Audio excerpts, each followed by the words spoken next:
بسم اللہ الرحمن الرحیم۔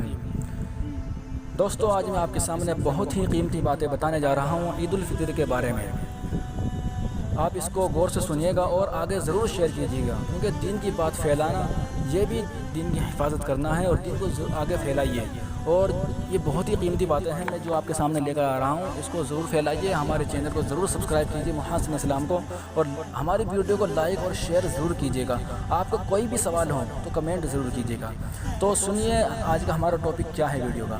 عید الفطر کے احکام۔ نمبر 1، عید الفطر کی رات میں زیادہ عبادت کرنا مستحب ہے اور دن میں روزہ رکھنا حرام ہے۔ نمبر 2، عید الفطر کے دن نماز کی 2 رکعتوں کا بطور شکریہ ادا کرنا واجب ہے۔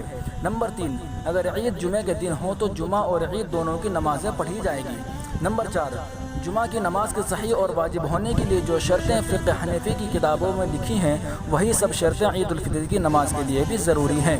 البتہ نماز جمعہ سے پہلے تو خطبہ کا پڑھنا فرض اور شرط ہے، اور عید کی نماز کے بعد خطبہ سنت ہے، لیکن سننا اس خطبے کا بھی جمعے کی خطبے کی طرح ہی واجب ہے۔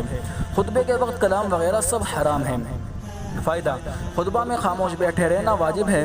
جو لوگ شور و گل مچاتے ہیں وہ گنہگار ہوتے ہیں۔ اسی طرح جو لوگ خطبہ چھوڑ کر چل دیتے ہیں وہ بھی برا کرتے ہیں، اور بعض بیٹھنے والے بھی سب کا خیال نہیں رکھتے، حالانکہ سب باندھے رہنا چاہیے۔ نمبر 5، جمعے کی نماز کی طرح عید کی نماز کے صحیح ہونے کے لیے بھی شہر و قصبہ یا ایسے بڑے گاؤں کا ہونا شرط ہے جس میں کثرت سے دکانیں ہوں اور اس کی آبادی قصبے کے برابر ہو۔ در مختار شامی میں ایسا ہی موضوع لکھا ہوا ہے۔ مثلا اس کی آبادی چھوٹے بڑے مرد و عورت سب کا شمار 3000 نفوس تک پہنچ جاتا ہے۔ بہشت زبر۔ فائدہ، جو گاؤں اتنا بڑا نہ ہو کہ اس میں جمعہ یا عید کی نماز درست نہیں تو اس کے لیے اس میں نماز ظہر ادا کرنا لازم ہے، اور چونکہ ایسے گاؤں میں یہ نفلی نماز ہوگی اور نفلی نماز کا اہتمام کے ساتھ باجماعت ادا کرنا مکروہ تحریمی ہے، اور دن کی نمازیں بلند آواز سے قرات کا کرنا بھی مکروہ تحریمی ہے۔